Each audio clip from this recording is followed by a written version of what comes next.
Wallahi, akhi, that is such a loaded question. I believe these two words combined are perhaps the most abused words in Muslim discourse. The one missing ingredient in Islamic discourse today, at the very top, is courage. No, I'm not worried at all. I rely on God, Allah. In our situation as an ummah, we're blessed with scholars and du'at, leaders, a'imma. We have these people that we look to, especially during times of fitna. Regular times, yes, but even more so in times of fitna. And we need these people to show us the way out, right? The jama'ah needs these people. Do you feel that these people, the scholars, the du'at, our leaders, are fulfilling their responsibility to help us through these times of fitna? Wallahi, akhi, that is such a loaded question, and I don't think one response is going to do justice to it. But again, following what has taken place in the Muslim world and following Muslim discourse and Muslim da'wah for the past decade or two, give or take, I would say we've veered off track. Okay. And as you said, there's the responsibility of those to lead, those who need to be led. And unfortunately, we've dropped the ball. And I don't mean to sound pessimistic or negative, but we're not headed in the right direction, right?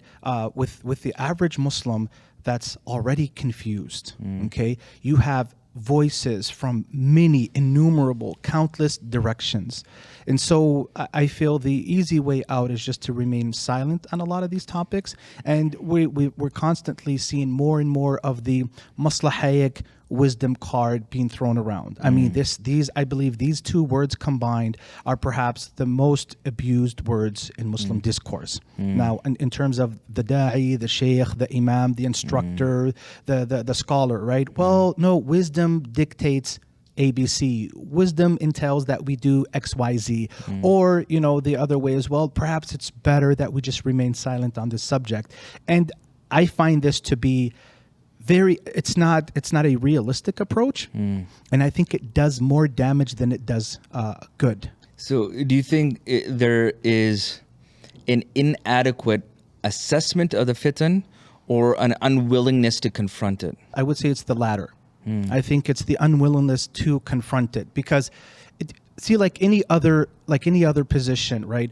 A certain position might require that you have knowledge in a certain field. Another position might require that you don't have knowledge, that you're just a strong person, right? We're just looking for someone who is physically built, physically strong for this position. We don't need you to be knowledgeable. We don't need you to be a prolific speaker. All we're looking for to fit this position is we're looking for someone who's audacious, bold, courageous, and physically fit to handle this situation. We don't need you to write books. We don't need you to audit. We don't need you to do none of that, right? And so, but I would argue the one missing ingredient in Islamic discourse today, at the very top, is courage.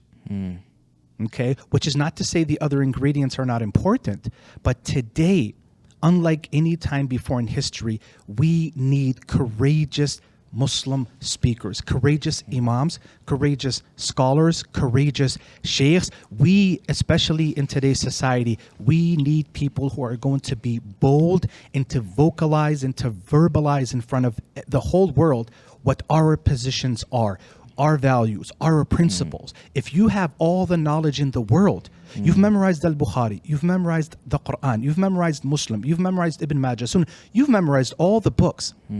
But if you can't verbalize and you're not able or willing, out of fear that exists within you, if you're not able to verbalize that out in the public, what good is that knowledge? And I think this is what we're in front of today, right? There's always there has to be in unison where you have the knowledge and you have to be bold and courageous.